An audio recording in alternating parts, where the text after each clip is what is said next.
अस्सलाम वालेकुम।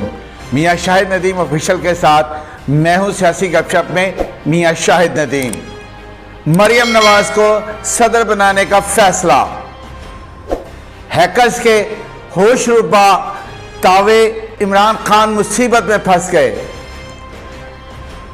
पंजाब के मामले पर वफाकी हुकूमत के इत्तेहाद में दरारें, पंजाब हुकूमत गिराने का मामला खटाई में पड़ गया।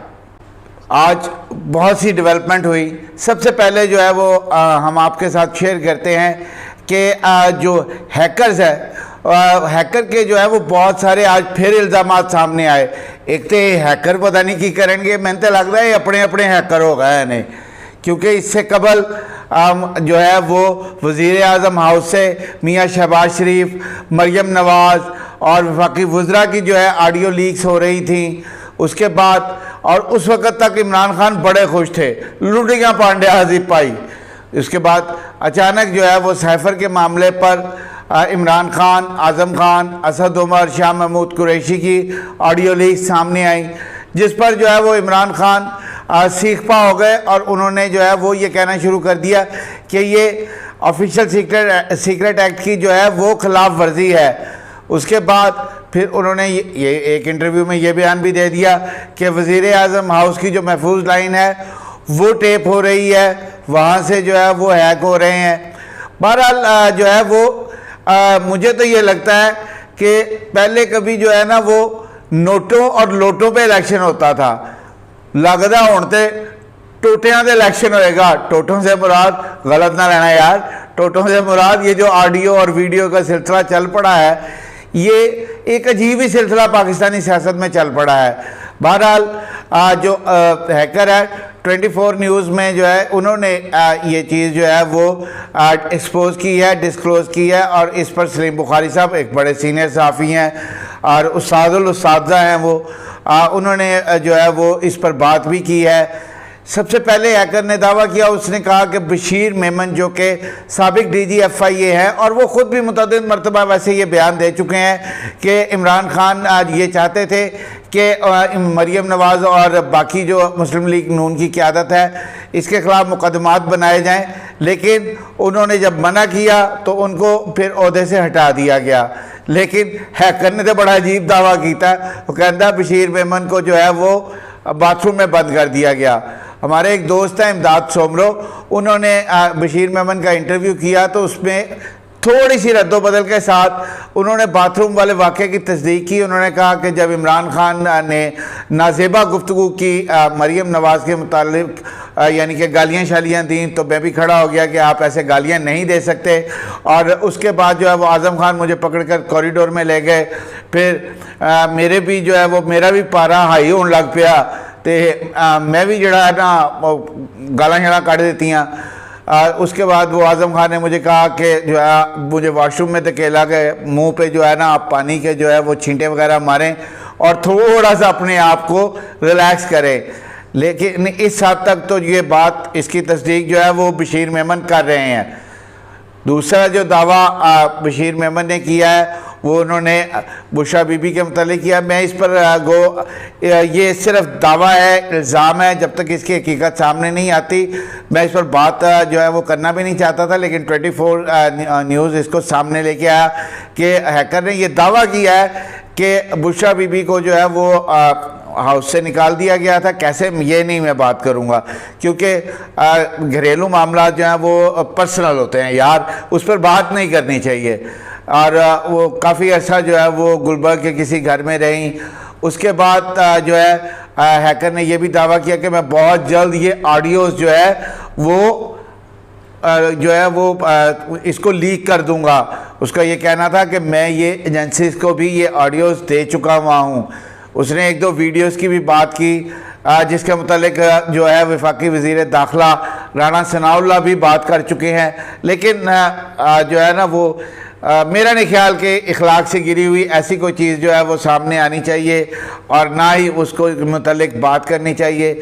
लेकिन इसके साथ साथ जो इस्लामिक टच है, हैकर ने ये इल्ज़ाम लगाया, मैं बार बार इल्ज़ाम की बात कर रहा हूँ, क्योंकि जब तक कोई चीज़ की तस्दीक नहीं हो जाती, जब तक कोई चीज़ बाकायदा नहीं हो जाती, उसके मुतालिक हम ये नहीं कह सकते कि वो बिल्कुल दुरुस्त है, तो इसको हम इल्ज़ाम ही कहेंगे। उसने इल्ज़ाम लगाया कि बुशरा बीबी ने कहा कि जो है वो इस्लामिक टच दिया करें। फिर इसके बाद हैकर ने ये दावा भी किया है कि जो है वो मरियम नवाज़ को जो है ये कहा गया था कि उनके वॉशरूम में जो है वो खुफिया कैमरे लगाए जाएं ताकि वक्त आने पर उनको जो है ना इस पर जो है वो ब्लैकमेल किया जा सके। इसके साथ साथ एक और दावा उसने, या दावा कह लें, इल्ज़ाम कह लें, जो थोड़ा दिल करता है यार कह लो, कि जो है ना नवाज शरीफ की लाश ही वापस आनी चाहिए जेल से। तो बहरहाल ये जो है वो हैकर ने ये इतने सारे जो है वो इल्ज़ामात लगा दिए, इल्ज़ामात की बौछार कर दिया। बहरहाल एक जो ऑडियो लीक हुई थी वो जो अरसलान बेटे के साथ जो है वो खातून साबिक खातून अव्वल की बातचीत थी कि गद्दारी के साथ जोड़ दो और जो है ना सबको गद्दार करार दे दो। अलीम खान के मुतालिक भी बात की उन्होंने, जहांगीर तरीन के मुतालिक भी बात की, तो उसकी तो खैर ख़ुद तस्दीक इमरान खान ने की है।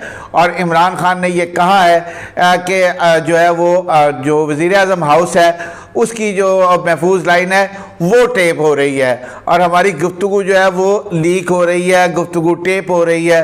तो बहरहाल ये हैकर के इतने सारे इल्ज़ामात हैं, ये आने वाले दिनों में ही पता चलेगा कि ऊँट किस करवट बैठता है। बहरहाल जो है वो ये हैकर जो है ये रोज़ पता नहीं किन्ने को हैकर ने यार, एक तो रोज़ एक नवा हैकर सामने आया होता और ये सियासत जो है वो अजीब रंग इख्तियार करती जा रही है। इसके साथ इमरान खान ने एक टीवी इंटरव्यू में ये मरियम नवाज़ के मतलब कहा कि वो अगर औरत ना होती तो वो जेल में होती, तो पाइन जेल ही थे उन्होंने तो उसी बड़ा अरसा रखे है जेल, तो यहाँ तक कि उसको डेथ सेल में रखा गया। मरियम नवाज़ उसकी हिम्मत है, एक खातून होते हुए उसने आज जो है वो कभी भी शिकवा ज़ुबान पर नहीं लाई। एक प्रेस कॉन्फ्रेंस और धुआंधार प्रेस कॉन्फ्रेंस, ये हमने सियासी गपशप चैनल में आपको बता दिया था कि मरियम नवाज़ को अब आप एक अलग ही रंग में देखेंगे। अब उनके जो है वो बरियत के बाद अब जो है वो पूरी तरह भरपूर सियासत करेंगी और अपने मुखालफिन को पूरी तरह जवाब देंगी। एक प्रेस कॉन्फ्रेंस करते हुए उन्होंने बड़ी सख्ती से कहा कि औरत कार्ड ना मैंने कभी इस्तेमाल किया है ना मैं किसी को करने दूंगी। उन्होंने बाकायदा तौर पर इस बात का भी कहा कि एक रात जब मैं नैब की कस्टडी में थी तो वो आकर मेरी वीडियो बनाते रहे, उस वक्त जो है वो मैं नाइट सूट में थी। यार वैसे किसी दी धी पैनल इंज तो नहीं करना चाहिए था, क्योंकि अपने घर भी धियाँ भैनों ने, अगर आज आप ये करते हैं तो मकाफात अमल है, फिर कल को कुछ भी हो सकता है। बहरहाल मरियम नवाज़ ने यह कहा कि इमरान खान औरत कार्ड इस्तेमाल मत करें, मुझे डेथ सेल में भी रखा गया और मैंने हिम्मत और हौसले से काटा। और नैब का ये तो मुझे भी पता है, मैं खुद कवर करता रहा हूँ इन चीज़ों को, कि नैब के पास ख़वातीन को रखने की कोई जगह नहीं थी। उन्होंने पहली दफ़ा किसी खातून को जो है वो कैद किया था तो जो नैब का से था डे केयर सेंटर, वहाँ पर मरियम को 57 रोज़ रखा गया था। बहरहाल ये तो थी हैकर्स की बातें, और ये बातें जो हैं वो आने वाले दिनों में ऐसा लगता है कि पाकिस्तान की सियासत अब सिर्फ हैकर्स पर ही रह जाएगी। रोज़ एक नया हैकर सामने आएगा, रोज़ एक नया दावा सामने आएगा, रोज़ जो है वो कोई ना कोई चीज़ नया पेंडोरा बॉक्स खुलता जाएगा। इसके साथ मैं आपको बताता चलूँ कि मरियम नवाज़ को सदर बनाने का फ़ैसला हो गया। सदर मुमलकत नहीं भाईजान, उनकी अपनी एक पार्टी है, उनकी अपनी एक तंजीम है। मरियम नवाज़ को मैं सियासी गपशप चैनल में ये आपके सामने जो है वो आपको ख़बर देता चलूँ कि मुस्लिम लीग नवाज़ ने मरियम नवाज़ को मुस्लिम लीग नून का सदर बनाने का फ़ैसला कर लिया है और ये असूली फ़ैसला हो चुका है। इसकी मंजूरी मियाँ नवाज शरीफ भी लंदन से दे चुके हैं और आने वाले दिनों में आप देखेंगे कि मरियम नवाज़ जो है वो लीड करेंगी मुस्लिम लीग नवाज़ को। तो बनदा भी सी, क्योंकि शहबाज शरीफ एक धीमे मिजाज के आदमी हैं, हमज़ा भी एक धीमे मिजाज के आदमी हैं। यहाँ पर इमरान खान जिस शिद्दत से बयानियाँ बनाते हैं और जिस शिद्दत से वो चीज़ों को पेश करते हैं उसके लिए एक एग्रेसिव लीडर की ज़रूरत थी दूसरी साइड पे, और मुस्लिम लीग नून में कोई इतना एग्रेसिव लीडर नहीं है जितनी कि मरियम नवाज़ है। और मरियम नवाज़ क्राउड पुलर है, वो जहाँ पर भी जाती हैं जलसे में लोग उनको सुनने आते हैं। मरियम नवाज़ में लोग नवाज़ शरीफ की छवि देखते हैं और उनकी बातों को गौर से सुनते हैं। और ये बात हम सियासी गपशप चैनल से आपको बता चुके हैं कि मरियम नवाज़ जो है वो एक नए रंग रूप में आपके सामने नज़र आएंगी और वो इमरान खान के बयानिए का जवाब बड़ी शिद्दत से देंगी और भरपूर अंदाज से देंगी। इसके लिए बाकायदा जो है वो तंजीमी दौरे भी जो है 16 अक्टूबर के बाद करेंगी। उनके साथ राना सनाउल्लाह भी होंगे, अज़मा बुखारी भी होंगी, अवैस लगारी भी होंगे, और वो देखेंगी कि जो अब पुराने तंजीमी अहदेदार हैं अगर वो फाल नहीं है तो उनको फारिग कर दिया जाएगा और नए अहदेदारों को रखा जाएगा। वो वर्कर जो पार्टी में काम कर रहे हैं, जिनका काम सामने नज़र आता है, उनको रखा जाएगा। इसके साथ साथ जो अहम खबर आज हम आपसे डिस्कस करना चाहते थे वो ये है कि पंजाब के मामले में इत्तेहाद में दरारें पड़ चुकी हैं। दरारें कैसे पड़ चुकी हैं कि आज कुछ लोग जो कुछ इत्तेहादी हैं, चलो यार मैं ना दासी देना, आसिफ जरदारी ये चाहते थे कि परवेज़ इलाही के साथ ही बातचीत की जाए और बंदे बदल जान, वज़ीर आला हो ही रहे। लेकिन सियासी गपशप चैनल में हम आपको ये बता चुके थे कि गो के परवेज़ इलाही लंदन में है और कुछ दोस्त ये दावा कर रहे थे कि नवाज़ शरीफ के साथ उनकी मुलाकात मुतवक्को है। हमने सियासी गपशप चैनल से आपको बताया था कि नवाज़ शरीफ ये मुलाकात नहीं करेंगे, ना ही वो चाह रहे हैं, ना ही उनकी ख्वाहिश है, और ना ही क्योंकि उनकी राहें अब जुदा हो चुकी हैं अदम एतमाद के बाद। तो हमारे ज़राए ने इस बात की तस्दीक की है, लंदन से भी हमने अपने क्वार्टर से चेक किया है, उन्होंने भी इस बात की तस्दीक की है कि नवाज़ शरीफ ने साफ मना कर दिया है। उनका ये कहना है कि चौधरी शुजात हुसैन किसी और बंदे का नाम ले लें, वो उसको वज़ीर आला बनाने के लिए तैयार हैं, लेकिन चौधरी परवेज़ इलाही उनके लिए काबिल कबूल नहीं है, क्योंकि चौधरी परवेज़ इलाही के साथ पहले डील हुई थी लेकिन उन्होंने वो डील तोड़ी। ये मैं नहीं कह रहा, ये मियाँ नवाज़ शरीफ का कहना है, और मियाँ नवाज़ शरीफ ने ये साफ जवाब दे दिया। और इसके साथ साथ हमारे ज़राए ने इस बात की भी तस्दीक की है कि पंजाब हुकूमत के मामले पर नवाज़ शरीफ ने अपनी पार्टी को दीगर ऑप्शंस पर जो है वो गौर करने के लिए कह दिया है, हिदायत जारी कर दी हैं। तो क्या पंजाब हुकूमत गिराने का मंसूबा खटाई में पड़ गया है? नहीं, ऐसा नहीं है। उसकी वजह यह है कि पंजाब मुस्लिम लीग नून के लिए बड़ी अहमियत का हामिल है। एक वक्त था जब पंजाब या जो है उसको मुस्लिम लीग नून का किला करार दिया जाता था और पंजाब में उनकी अच्छी खासी अक्सरियत होती थी।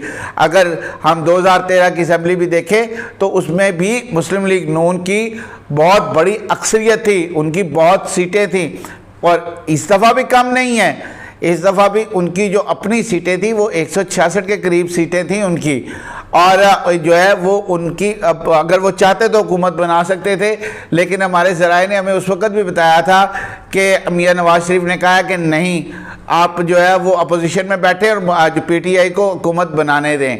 बहरहाल ये मनसूबा खटाई में नहीं पड़ा। हमारी जो ज़राए से बात हुई है उनका ये कहना है कि अब वो कानूनी ऑप्शंस पर जा रहे हैं। मरियम नवाज़ से भी जब अब उनकी प्रेस कॉन्फ्रेंस में सवाल किया गया कि जो पंजाब की हुकूमत जो है वो आप कब जो गिरा रहे हैं, तो उनका ये कहना था कि वो परवेज़ इलाही अदालती वज़ीर आला है और अदालत के ज़रिए ही जाएंगे। जब हमने इस बात की छानबीन की, इस पर थोड़ा सा इन्वेस्टिगेट किया, तो यार अब करना तो पड़ता है ना, फिर आप तक सच्ची खबर भी पहुँचानी है, झूठी खबर तो नहीं ना तो देनी। तो जब हमने किया तो हमें यह बताया गया कि राना मशहूद ने जो पिटीशन दायर की हुई है स्पीकर के ख़िलाफ़ कि उनके बैलेट पेपर फाड़े गए, उन बैलेट पेपर पर सीरियल नंबर था, और ये बात जो है वो राना मशहूद वगैरह ने, मुस्लिम लीग नून ने उस वक़्त भी उठाई थी, और बाकायदा कुछ देर के लिए पंजाब असम्बली में जब सफ्तान खान स्पीकर बन रहे थे तो उनके मामले पर उस वक़्त जो है वो थोड़ी देर के लिए पोलिंग रुकी थी। मुस्लिम लीग नून ने ये नुक्ता उठाया था कि जो बैलेट पेपर है उन पर सीरियल नंबर है, और सीरियल नंबर हो तो फिर तो फड़ना बड़ा आसान हो जाता है कि किन्ने सानू वोट नहीं पाया। वो आप, मैं इसकी समझाने के लिए आपको ये एक मिसाल दे देता हूँ। फ़र्ज़ कर लें कि सीरियल नंबर लगा हुआ है 186 अब 186 नंबर वोट जो बंदा लेगा, वो बंदा फर्ज कर ले वो बंदा मियां शाहिद है, मियां शाहिद ने वो जो है वोट लिया है, तो जब वो वोट डाल जाएगा उसके बाद जब वो वोट खोले जाएंगे तो पता चलेगा 186 नंबर वोट तो हमें पड़ा ही नहीं, तो वो 186 नंबर वोट किसने लिया था वो पता चल जाएगा कि वो वोट तो मियां शाहिद नदीम ने लिया था। तो ये बाकायदा एक प्लानिंग की गई थी और मुस्लिम लीग नून ने ये उस वक्त भी पॉइंट आउट किया था। अब जो राना मशहूद की पटिशन है उसका इंतज़ार किया जा रहा है कि वो पटिशन जो है वो उसकी समाअत हो, और सबसे पहले जो है वो पंजाब हुकूमत, अगर अदालत जो है वो ये कह देती है कि जो स्पीकर का इलेक्शन था वो ठीक नहीं था और उसको जो है वो कलअदम करार दे देती है, तो उसके बाद स्पीकर का इलेक्शन दोबारा होगा। और हमारे ज़राए ये कह रहे हैं कि उसके बाद गवर्नर पंजाब जो है वो वज़ीर आला पंजाब से चौधरी परवेज़ राय से ये कहेंगे कि आप एतमाद का वोट लें, और उस एतमाद के वोट पर जो है हम आपको ये बता चुके हैं सियासी गपशप के चैनल में कि अगर एतमाद का वोट आता है तो 12 से 15 के करीब तो PTI के ऐसे परिंदे हैं जो उड़ चुके हैं, ਜਿਹੜੇ मुस्लिम लीग नून नाल मफ्ता वधा चुके ने, उन्होंने दियां टिकटां लैण लई उन्होंने कह देता है, तो 12 से 15 बंदे जो हैं वो अब्सटेन कर जाएंगे और पंजाब हुकूमत जो है वो टॉपल हो जाएगी और वो वोट जो है वो नहीं ले सकेंगे। सियासी गपशप से आज इतना ही। अल्लाह आपका हामी और नासिर हो। सबसे पहले पाकिस्तान।